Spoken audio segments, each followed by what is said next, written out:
Bom, boa tarde a todos vocês que nos assistem através das mídias dessa casa. É uma felicidade estar aqui com vocês para mais uma tarde de reflexões da doutrina espírita, do Evangelho de Jesus. Hoje eu trouxe um assunto que eu acho muito interessante, que é a gente analisar a caridade, mas sob o ponto de vista de alguns missionários que passaram por nós. E não há como, não começar através de Chico Xavier, alguém que teve uma contribuição sui generis para a nossa doutrina, que teve uma jornada extraordinária, onde procurou também seguir os passos do Cristo. E antes então de falar de Chico, de alguns ensinamentos que ele nos passou, assim como de outros missionários que no decorrer da reflexão eu vou citar, eu acho muito interessante a gente conhecer o currículo de Chico Xavier. Chico tem um currículo também diferente. O currículo dele a gente mede pela história de vida, de uma infância sofrida. Aos 12 anos, até aos 40, sofria gravemente de doenças nos pulmões. Teve 2 infartos ao longo da sua jornada, nos seus 60 anos de trabalho pela madrugada afora. Em vida, psicografou 284 livros em horas que não podia, que deveria estar descansando. Mais de 110 livros psicografados também em horários que também poderia estar repousando com sua família. E esses livros foram vendidos mais de 10 mil exemplares, 10 milhões de exemplares, que nunca recebeu direitos autorais por eles. Sofreu todos os tipos de provações, foi perseguido, caluniado, ironizado, processado, teve uma vida totalmente comprometida e também desapropriada. E a história da desapropriação é muito interessante, porque quando cumpriu o seu contrato, dos 70 livros que combinou com Emmanuel, ele então disse: agora eu posso descansar. E Emmanuel lhe disse: bem, Chico, ok, você cumpriu a sua parte. Então, a partir de agora também, nós não temos mais contrato e você, então, pode ter a sua vida desligada, Porque qual seria a utilidade de um instrumento? Porque Chico, na verdade, era um instrumento da espiritualidade. Tinha a sua vida totalmente desapropriada. Mas cumpriu fielmente e resolveu, então, prorrogar esse acordo, aumentar as cláusulas de trabalho. Chico era alguém, como eu disse no início, que foi muito perseguido, que sofreu durante a sua vida toda, principalmente com a sua família, que não entendia inicialmente a sua missão. E quantos de nós, quando a gente também desperta para a caridade, desperta para alguma missão, não é também criticado pela família, também não recebe muitas críticas, injúrias, mas temos que prosseguir. E nessa jornada, não esquecer de nenhum momento, em nenhum momento, que nós somos, na verdade, herdeiros de nós mesmos, que dentro do nosso presente está o nosso passado. Que a gente não esqueça a importância dessa análise. Viver o hoje. Esquecer a injúria do passado, a injúria de ontem, a injúria de uma hora atrás, as críticas de uma hora atrás, como o Chico sempre fazia. Tocar em frente. Porque o presente representa a nossa colheita do passado. E no presente também está a semeadura do nosso futuro. Então é importante que nós pensemos o tempo todo o que nós estamos fazendo hoje para que a gente possa ser feliz. O que nós estivermos plantando hoje será a nossa colheita, como bem fez Chico Xavier, e sabemos que quando ele retornou para a pátria espiritual, houve uma pleiade de espíritos aguardando o nosso querido irmão que tinha cumprido a sua jornada. E Emmanuel sempre disse para ele da necessidade de respeitar as 3 regras: disciplina, disciplina e disciplina. E além da disciplina, também o aconselhou a ter pele de rinoceronte. Por quê? Porque o rinoceronte tem uma pele bem grossa, né? E é também aquilo que a gente precisa adquirir. Lembrando que aquele que é muito sensível, se melindra com muita facilidade, vai ter que caminhar, independente dos seus melindres, para frente, avante, independente das críticas. Então pode escolher se vai sublimar ou se vai viver condoído. Sempre é uma escolha que nós podemos fazer. E Chico Xavier sempre disse que se Kardec tivesse dito que somente no Espiritismo haveria salvação, ele teria seguido outro caminho. Mas Kardec disse que fora da caridade é que não há salvação. Então Chico levou isso ao pé da letra e fez toda a caridade que lhe era possível.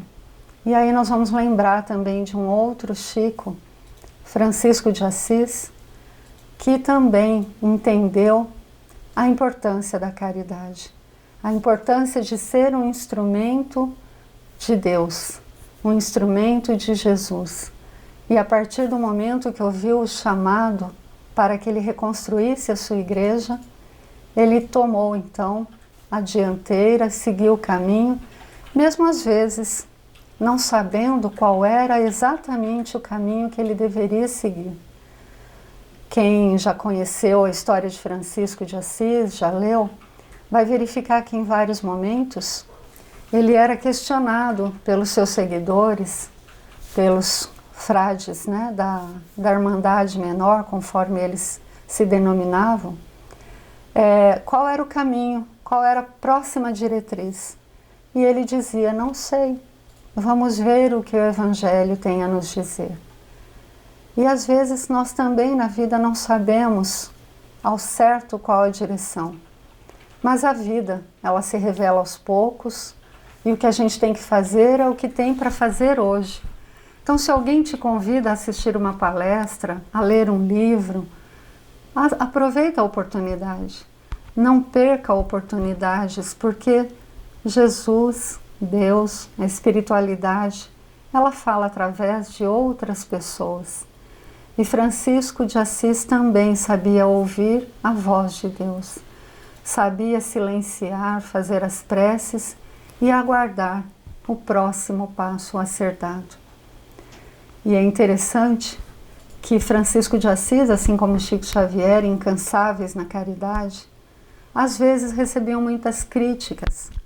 Chico Xavier, por exemplo, certa feita, e muitas vezes foi questionado se ele não ajudava com que essas pessoas carentes ficassem só à espera de donativos, de ajuda.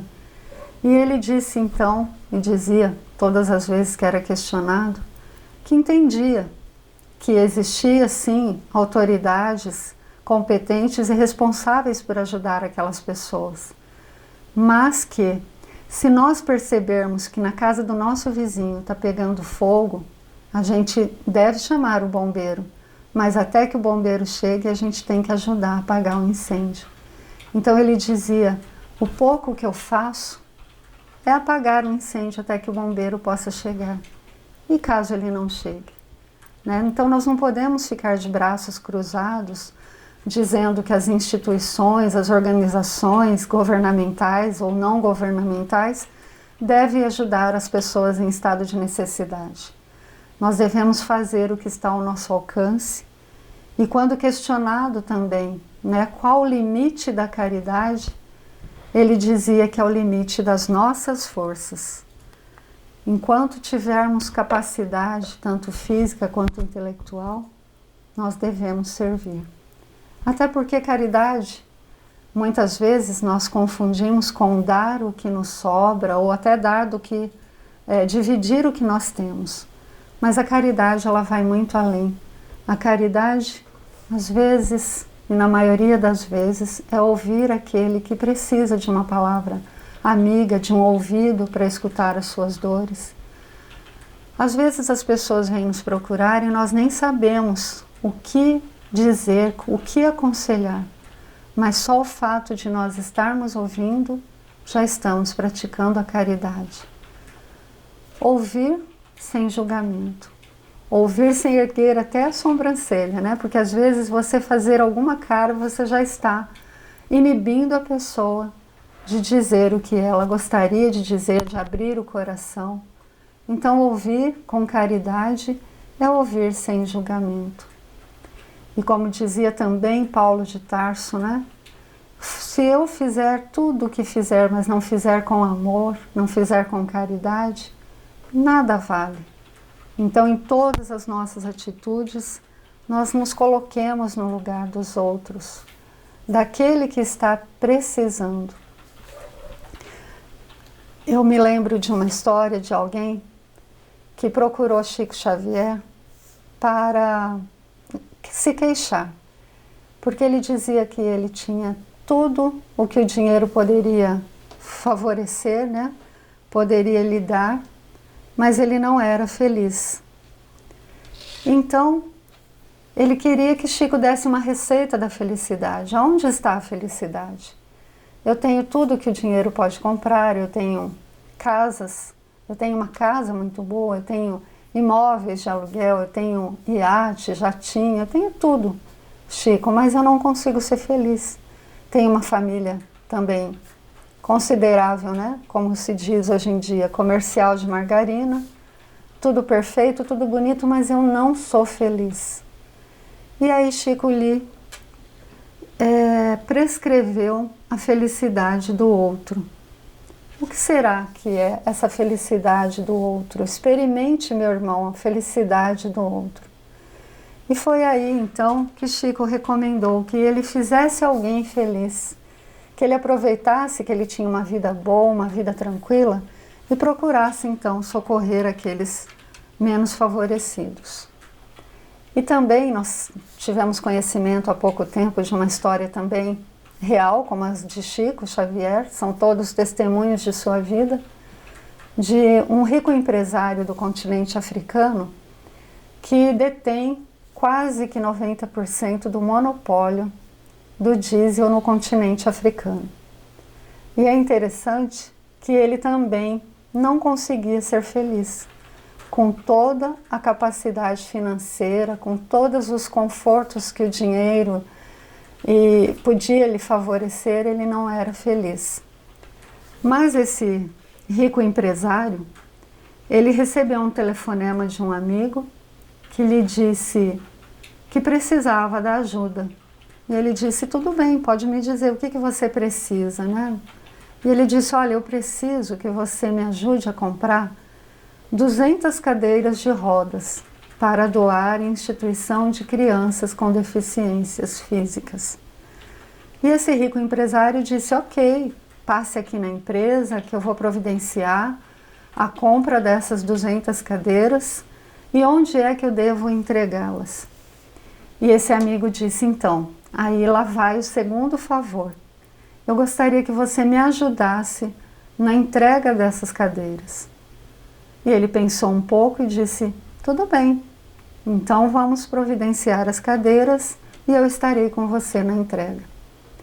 Acontece que quando eles foram entregar as cadeiras de rodas, uma das crianças da instituição de caridade, uma menina, ficou agarrada à cadeira de roda que esse empresário foi entregar. E ele disse a ela, eu posso te ajudar em mais alguma coisa? Porque ela segurava na cadeira e não soltava. E ela disse, sim, deixe eu olhar um pouco mais o seu rosto para que quando eu chegue no céu, eu possa lhe agradecer novamente. Então, nesse instante, ele sentiu algo no seu coração, uma felicidade nunca antes experimentada. a felicidade de fazer o outro feliz. E a partir desse instante, participou de todas as outras atividades que o seu amigo participava em prol da felicidade de alguém. Então a caridade que nós fazemos para o outro, o maior beneficiado sempre será nós mesmos. Porque nós vamos experimentar algo que às vezes nós não temos, que é felicidade. Felicidade é algo que a gente pode dar sem ter, mas que vamos receber aquelas emanações de quem a recebe. Então Chico ensinou aqui a alguém a caridade do outro. E essa história, né, nos mostra que no mundo todo as pessoas também experimentam essa felicidade de fazer alguém feliz. Nós que estamos no movimento da doutrina espírita, todas, semanas a semanas, estamos engajados em alguma campanha para arrecadação de donativos, para a manutenção das casas, e procuramos os amigos também, que nós sabemos que podem nos ajudar. E outro dia, eu numa dessas situações, fui pedir novamente para uma amiga, e ela me disse: você não acha que você pede demais? Toda semana, todo mês tem alguma campanha? E eu disse: é verdade. Mas eu acho que você também deveria agradecer pelo fato de você estar dentro da sua casa e eu estar lhe proporcionando essa oportunidade de fazer caridade, mesmo que seja de maneira forçada. Então, às vezes, nós precisamos, sim, ter a humildade de pedir, independente da resposta do outro, da atitude que o outro vai tomar. E eu não deixei de, mesmo diante desse questionamento dela, de voltar a pedir a ela, sim, todas as vezes que nós estivermos engajados em alguma campanha. Aliás, aí vou me lembrar também de uma história de Francisco de Assis, não me equiparando a ele, logicamente, mas Francisco, né, na cidade de Assis, a cidade medieval é muito pequenininha, e imagine que Francisco todos os dias batia na porta, quase sempre das mesmas casas, pedindo uma esmola para os pobres de Deus. E certa feita, um vizinho, né, abriu a janela e viu que era Francisco de Assis, que era, né, também considerado um maluco, porque onde já se viu, né, abrir mão da fortuna. O seu pai, Pietro de Bernardone, era um dos homens mais ricos, se não o mais, da cidade de Assis, e onde já se viu o seu filho perambular pelas ruas como um mendigo pedindo esmolas para os pobres. Então esse vizinho de Francisco abriu a janela e falou: ah, é você de novo? E cuspiu na cara de Francisco. Fechou a janela e Francisco, mesmo assim, novamente bateu a janela e disse a ele: o que o Senhor tinha para me dar, o Senhor já me deu. Mas o que o Senhor tem para dar para os meus pobres? Então que a gente, a partir dessa história de Francisco, né, nós também tenhamos a humildade de, mesmo às vezes, receber uma porta na cara, uma resposta mal dada em decorrência de estarmos pedindo ajuda a pessoas que podem colaborar, que a gente tenha essa humildade de não receber, de não se milindrar com o primeiro não ou com alguma resposta mal criada e continuar. Porque certamente, mesmo que de maneira forçada, essa pessoa que estiver nos ajudando também vai ser beneficiada.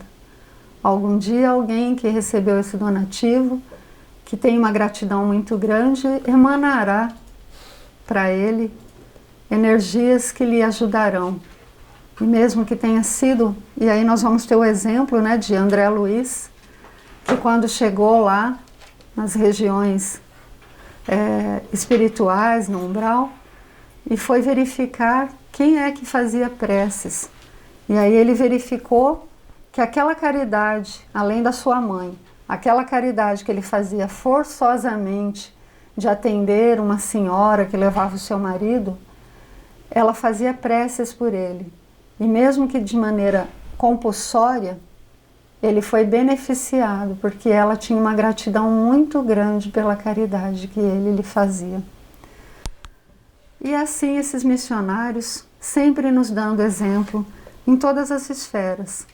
E a caridade, às vezes, não é só com o outro em que a gente precisa fazer, mas a caridade também para conosco, tendo capacidade de se autoanalisar e de se perdoar pelos erros que porventura possamos ter cometidos e que cometemos todos os dias. Eu sempre digo que todos os dias eu levanto com vontade de acertar, porém, a maior certeza é que cometerei falhas, deslizes, mas terei novas oportunidades a cada dia de me melhorar. E a cada dia, no final do dia, como Santo Agostinho nos recomendou, fazer aquela autoanálise do que eu fiz durante o meu dia. Se alguém tem alguma queixa com relação a mim, se eu prejudiquei alguém, se eu ofendi alguém, que eu possa no dia seguinte me regenerar, pedir perdão, me mostrar diferente a essa pessoa que eu prejudiquei. E nem sempre significa nós irmos atrás dessas pessoas para pedir perdão, porque há situações em que não basta a palavra. E aí Francisco de Assis sempre dizia, né? Houve um tempo em que eu acreditei em palavras. Nós precisamos, na verdade, mostrarmos diferentes com as nossas atitudes. As atitudes falam por si. Mostrar arrependido. Dar a oportunidade do outro nos perdoar, porque estamos mostrando que nos modificamos. Porque é muito fácil você ir pedir perdão e a pessoa dizer, ah, tá, eu te perdoo. Mas se você continuar sendo o mesmo, agindo da mesma maneira, então a necessidade da ação ser diferente, da conduta ser diferente, para que o outro perceba que nós merecemos realmente uma segunda chance. E Francisco de Assis também, ele tinha as questões dele, que ele precisava vencer as suas más tendências, porque independente de ser um missionário, ele não era um espírito puro. O único espírito puro, modelo e guia que nós tivemos foi Jesus.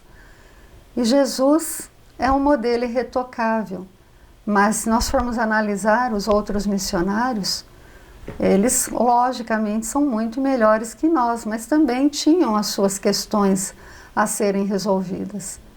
E Francisco de Assis tinha um problema que era com relação ao seu pai. Ele não conseguia ter uma relação boa com o pai dele.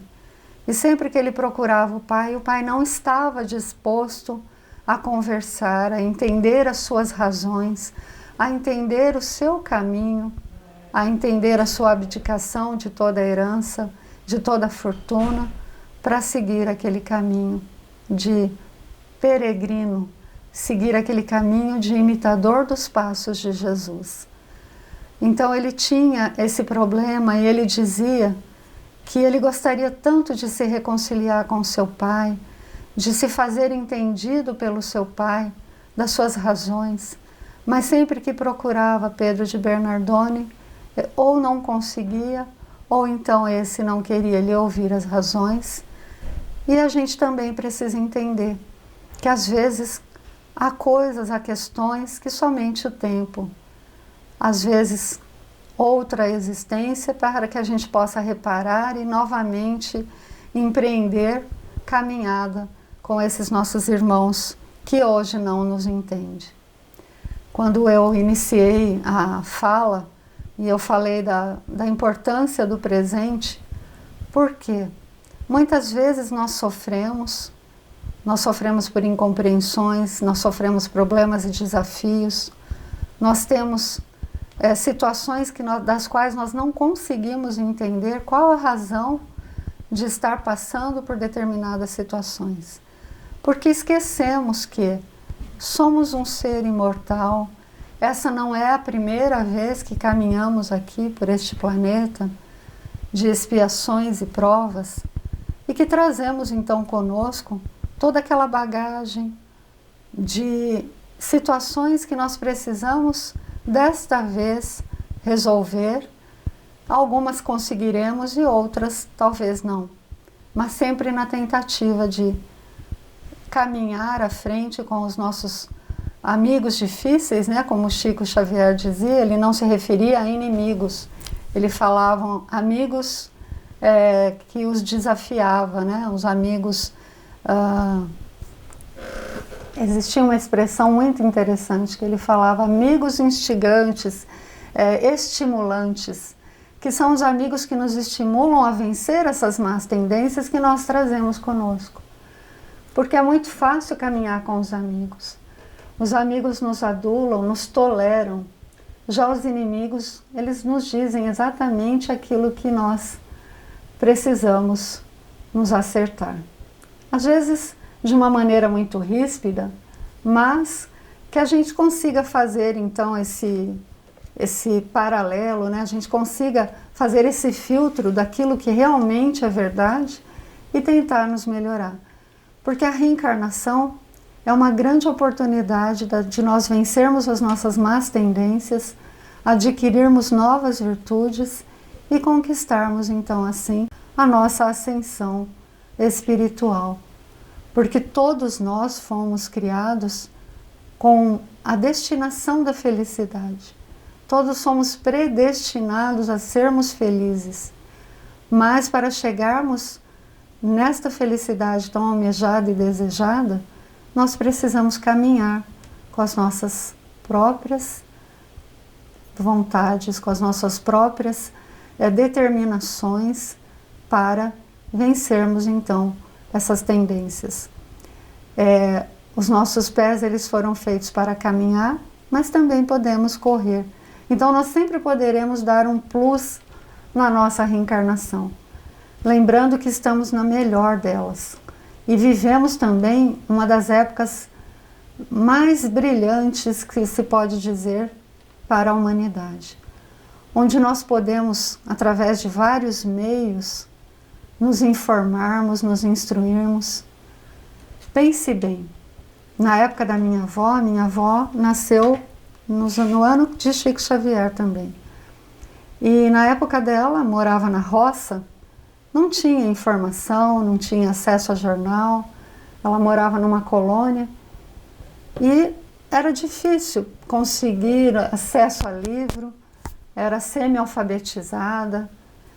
Na verdade, quanto esses espíritos poderiam, né, evoluir na condição de vida que eles tinham, tendo que trabalhar de sol a sol, chegava tarde em casa da roça, depois também tinha os afazeres do lar.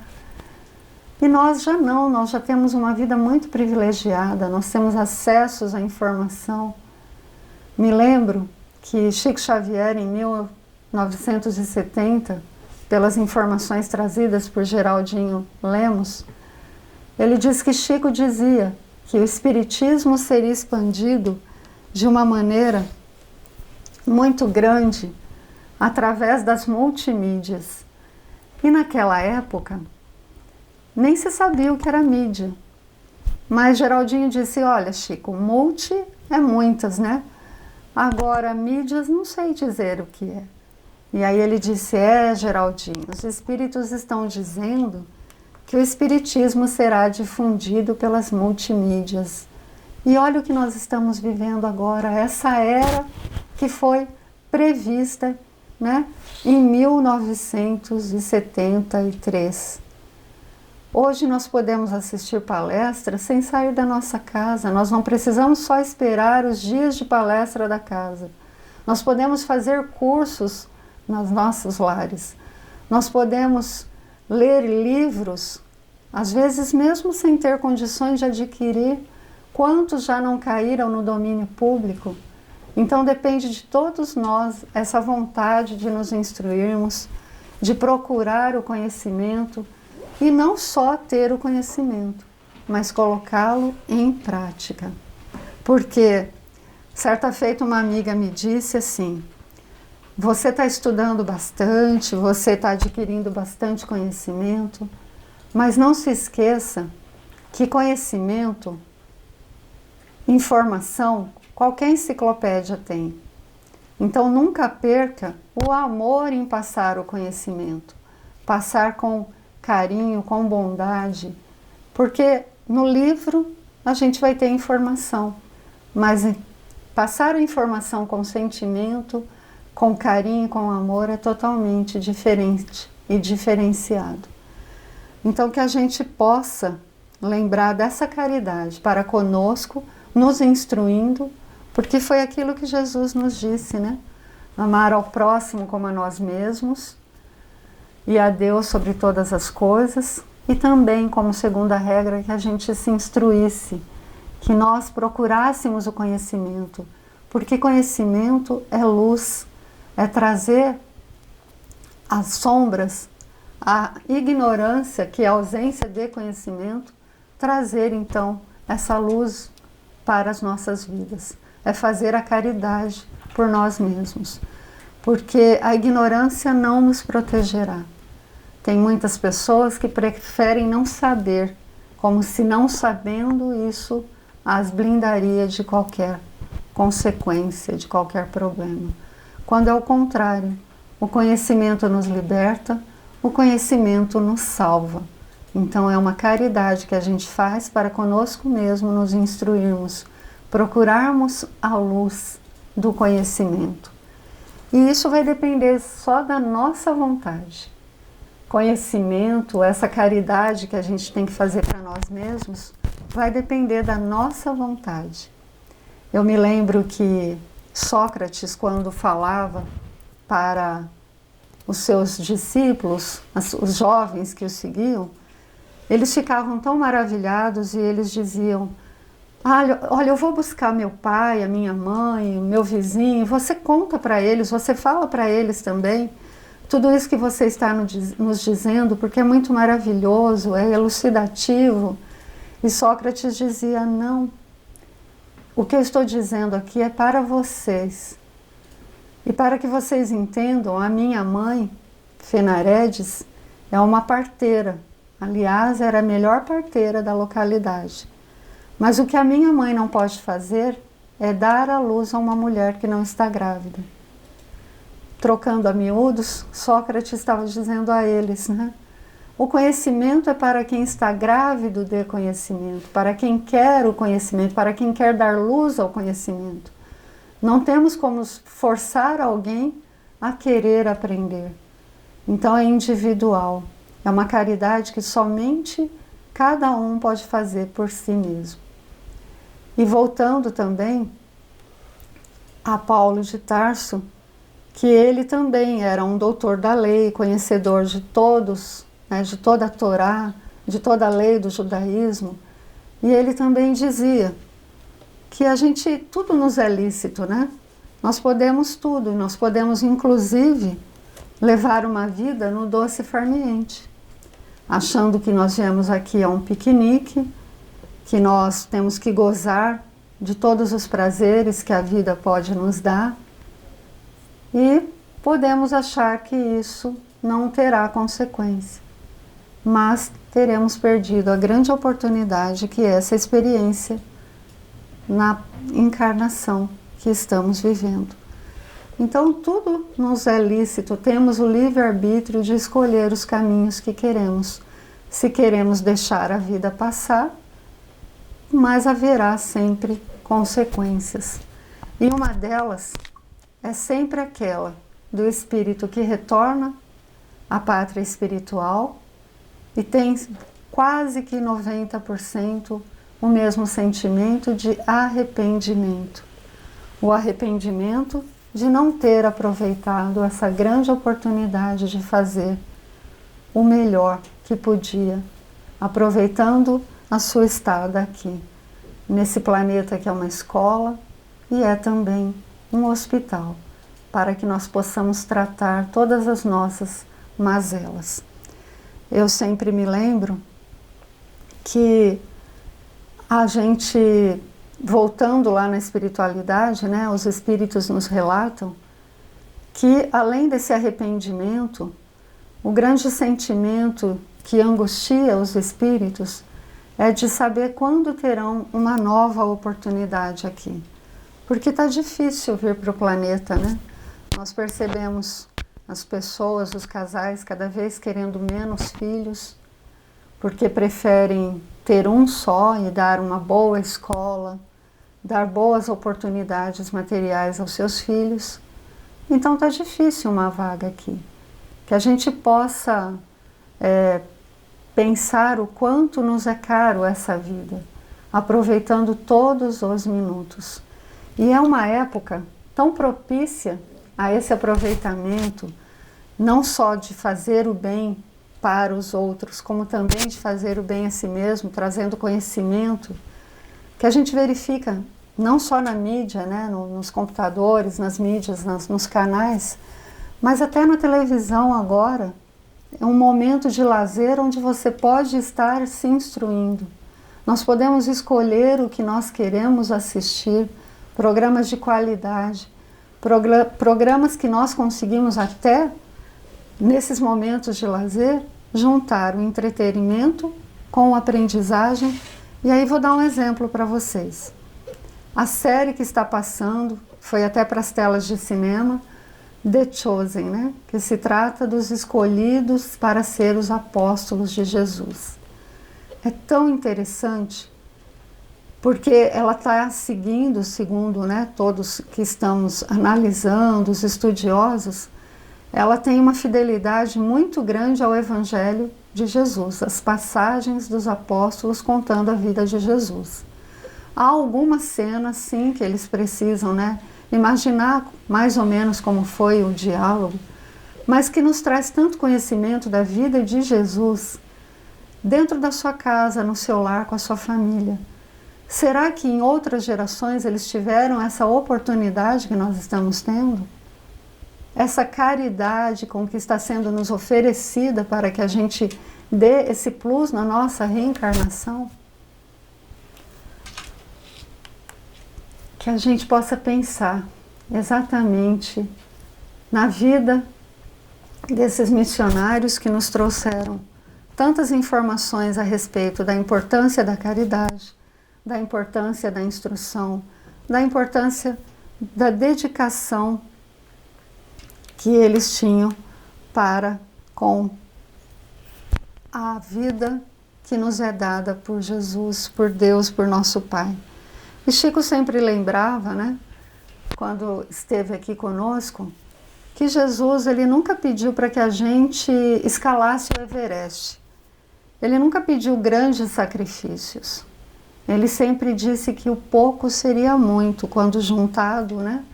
Quando nós unimos as nossas forças, o pouco se torna muito. E a principal ensinamento que ele passava era que, quando a gente não souber o que fazer, diante de todas as dificuldades, que a gente abra o Evangelho, que a gente peça a inspiração do nosso Pai e que a gente agradeça até o sofrimento, porque certa feita, olha que interessante, como eu digo que nenhum deles eram perfeitos, porque Chico também tinha suas imperfeições, mas tinha esse canal, esse amigo do lado ali para o instruí-lo. E todos nós temos também. Só precisamos estar conectados, sabermos ouvir a voz daqueles espíritos que zelam por todos nós. E certa feita, Chico Xavier tropeçou e levou um tombo bem feio que deixou ele bem dolorido. E nesse instante, então, ele ia levantar para ficar bravo, para blasfemar talvez, reclamar, e Emmanuel disse para ele: opa, silêncio, agradeça. E ele disse: agradecer? Eu acabei de levar um tombo. E ele disse: agradeça, a receita não é minha. E ele ficou então aquele tempo assim do dia intrigado, porque ali não havia momento para maiores explicações, porque Emmanuel também tinha mais o que fazer. Mas no momento que Emmanuel voltou, no final do dia, para que eles retomassem os trabalhos das psicografias, Chico, que passou o dia todo intrigado com aquele agradeça, a receita não é minha, é de Paulo de Tarso, Chico, então, no momento oportuno, no final dos trabalhos, perguntou para ele: o irmão poderia me esclarecer agora por que eu tive que agradecer o tombo? E Emmanuel disse: olha, Chico, como disse o apóstolo Paulo, a tudo devemos dar graças. E você pensa que o tombo, naquele momento, foi causado por nossos irmãozinhos inferiores, que gostariam que você, blasfemando, reclamando, entrasse em sintonia com eles. Então, a partir do momento que você deu graças pelo tombo que você levou, você não se sintonizou com eles. Então, olha como é interessante, né? Às vezes a gente fala assim: ah, mas por que eu tenho que agradecer? A vida está tão difícil, está tudo tão ruim. Mas nós esquecemos daquela observância que o apóstolo Paulo nos diz: a tudo dai graças. Às vezes alguma coisa que nos acontece, na verdade é um livramento para algo muito difícil e pior. E aquele tombo não é nada diante daquilo que nos aguardava ali adiante. Quantas vezes você sai apressado de casa, né? Deveria sair com um tempo razoável para que não ficasse aturdido no trânsito, e entra um caminhão na sua frente, lento, devagar, e você começa a reclamar e reclamar. Mal sabe que às vezes a espiritualidade, irmã, colocou aquele caminhão na frente para que você diminuísse a velocidade e para que algo ruim não acontecesse logo ali na frente. Porque quando eles podem intervir, e na maioria das vezes eles interferem em nosso favor, acontece esses imprevistos que nós achamos que seja um problema, mas na verdade é um livramento. E na verdade o nosso maior problema também é que a gente tem um apego muito grande a tudo que é transitório. Nós nos esquecemos o tempo todo que nós somos um espírito numa experiência material. E aí a gente tem apego a tudo, nós temos apego até a nós mesmos, até aos nossos defeitos. A gente gosta de falar como se fosse qualidade. Ah, eu falei mesmo, eu não guardo desaforos, eu sou assim, muito sincero. E a gente precisa tomar cuidado com a nossa sinceridade, porque, como dizia também Chico Xavier, às vezes nós nos calarmos, ou às vezes até uma mentira que console é melhor do que uma verdade que fere. E que a gente possa se colocar sempre no lugar do outro, porque a verdade é algo tão delicado. A verdade, ela tem vários ângulos, ela comporta uma única versão, mas dependendo do ângulo que você estiver observando, você vai ter um ponto de vista, e pode realmente não significar o ponto de vista correto. Tanto o nosso Chico como o Chico de Assis, não é? Eles tinham o trabalho como a disciplina necessária para a corrigenda das suas imperfeições. E entendia que às vezes o silêncio vale mais do que uma palavra. O silêncio é uma prece. E diante então de qualquer alarido, de qualquer zum zum zum que falarem a nosso respeito, que a gente lembre do que esses missionários utilizavam, o silêncio. E que diante de qualquer calúnia a gente possa fazer uma prece para aquele que nos calunia e para que a gente possa também ser perdoado, porque nós também injuriamos, nós também caluniamos, nós também temos os mesmos defeitos. A única coisa que nos difere de algumas questões são o tempo. Certa feita também, em visita a um presídio, Chico Xavier perguntou ao diretor do presídio, né, quantos somos aqui? E o diretor achou estranho aquela questão. E Chico lhe explicou Hoje nós não estamos sob a disciplina de cárceres privados, mas já estivemos. E não podemos esquecer, então, o nosso passado delituoso, criticando os nossos irmãos no presente que delinquiram.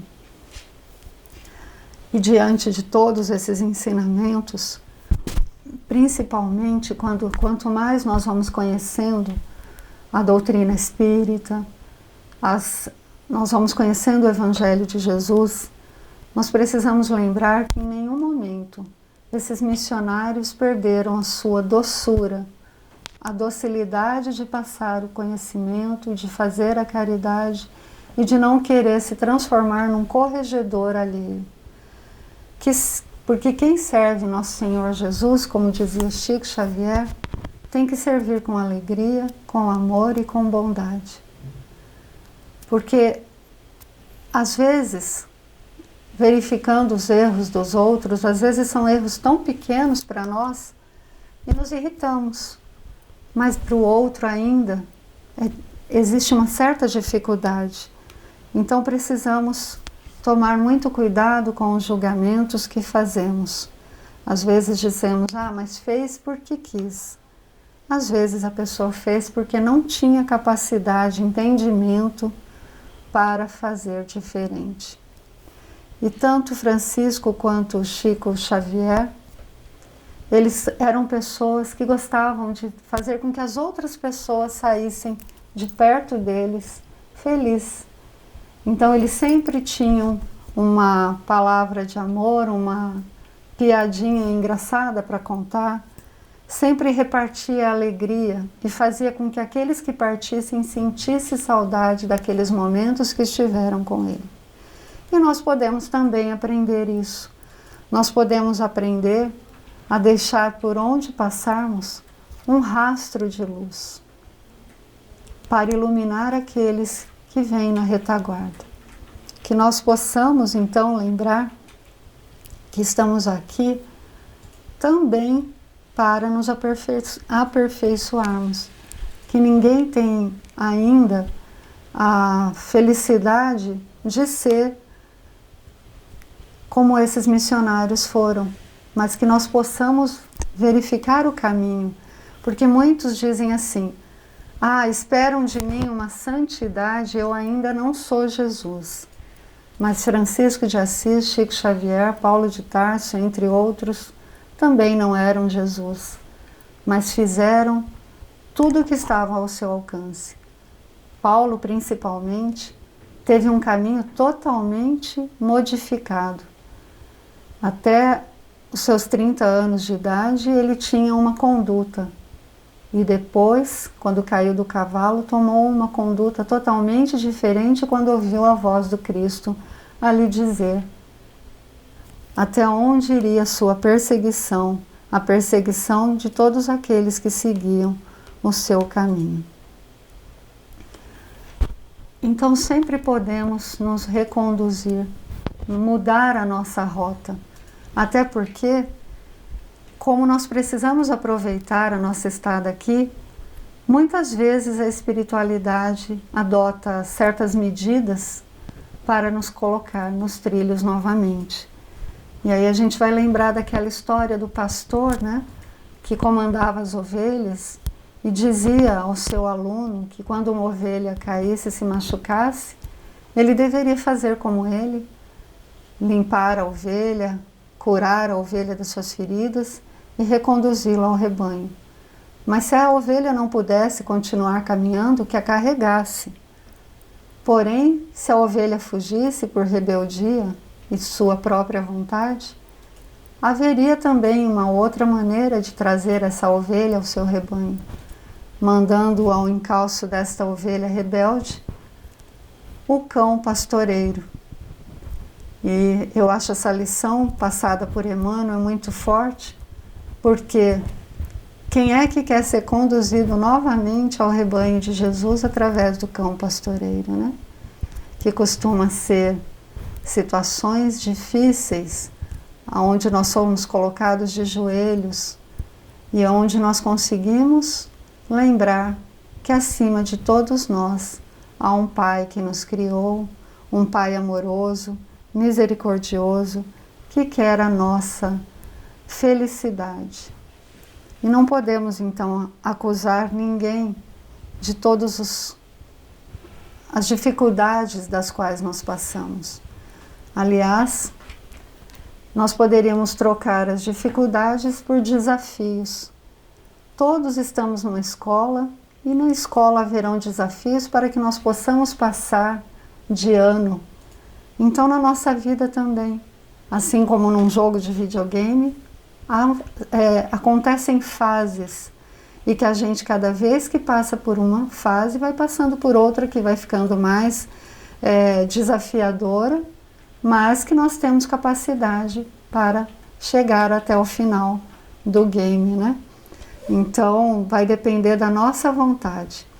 E há momentos em que, assim, fazendo então essa analogia a um jogo de videogame, e os mais jovens vão me entender com mais facilidade, há momentos nos jogos em que você não sabe o que fazer. Às vezes você, nesses momentos, você tem que esperar um tempo para mudar de fase. E nesse tempo você vai ganhando vitaminas, né, no joguinho. E que na vida, a gente trazendo isso para a vida, há momentos também que você fala assim, tá tudo bem, tá tudo tranquilo, o que eu tenho que fazer? Aproveite. Aproveite esses instantes de calmaria para se instruir, para se fortalecer para a próxima fase, que a gente não sabe como será. Como diz aquela música muito interessante, de uma letra maravilhosa, certamente de uma inspiração divina, a vida é como uma onda, né? Nada do que foi será como já foi um dia, tudo passa e tudo sempre passará. Então, para que a gente se fortaleça para pular a próxima onda e para que a gente possa chegar, então, com a nossa nau, na nossa destinação, que é a felicidade, que a gente possa se fortalecer nesses momentos de calmaria do mar. Fortalecer é introjetar todo esse conhecimento de Jesus, todo o conhecimento do seu Evangelho, todo o conhecimento que a doutrina espírita nos passa, para que a gente consiga, então, ter as ferramentas necessárias para qualquer tipo de desafio que, porventura, possa nos ocorrer. Lembrando que estamos aqui, neste planeta, para vencermos as nossas más tendências, para transformá-las em virtudes e para também conseguirmos galgar uma escala evolutiva, chegando a mundos ditosos, felizes, e um dia podermos chegar à perfectibilidade prometida pelos Espíritos e que consta na obra de Allan Kardec, sendo a nossa destinação. Lembrando que todos os nossos missionários que estiveram aqui, estiveram para nos dar exemplo, para que a gente não esqueça que, embora aquele Espírito irretocável que foi Jesus, né, seja o nosso modelo e guia, e nós vivemos o tempo todo justificando que não somos ainda Ele, mas nós podemos ser como os outros que estiveram aqui, com suas dificuldades. Um nasceu numa família abastada, mas abriu mão de tudo. Outro nasceu numa família muito humilde, mas isso não os impediu, não impediu esse da família humilde de fazer toda a caridade que estava até além do seu alcance, mas que graças à sua pessoa se chegavam caminhões de donativos, doações de todos os lugares possíveis e imagináveis para que ele pudesse atender todas as pessoas necessitadas e carentes. E Francisco de Assis também, embora tenha nascido numa família abastada, ele entendeu que toda a caridade que deveria ser feita deveria vir das suas próprias mãos e que não deveria ser do dinheiro, da fortuna do seu pai. E assim também fez. E isso mostra para todos nós que, independente da nossa origem, independente de quem você nasceu, nas condições que você nasceu, você pode fazer o bem. Você não precisa necessariamente ser de uma família abastada, mas você pode transformar a sua força para ajudar o outro. Seja de qualquer maneira, a caridade ela é necessária, ela é importante e é ela que vai nos defender perante o juiz que vai estar lá do outro lado, que será a nossa própria consciência. Porque eu sempre falo daquelas realidades que nós vamos todos nos deparar quando fizermos a passagem, que a vida continua. A segunda constatação é que verificaremos que não éramos tão bons quanto nós imaginávamos que fôssemos. A terceira é de que não há nenhum juiz para nos julgar, e sim a nossa própria consciência que vai nos acusar ou nos defender. Que levaremos conosco a bagagem de todo o bem que fizemos, mas também uma outra bagagem maior com o mal que fizemos intencionalmente e o bem que deixamos de fazer e que se transformou no mal. E diante de todas essas contestações, perceberemos que precisaremos clamar a misericórdia divina para uma nova oportunidade, para que nós possamos fazer melhor.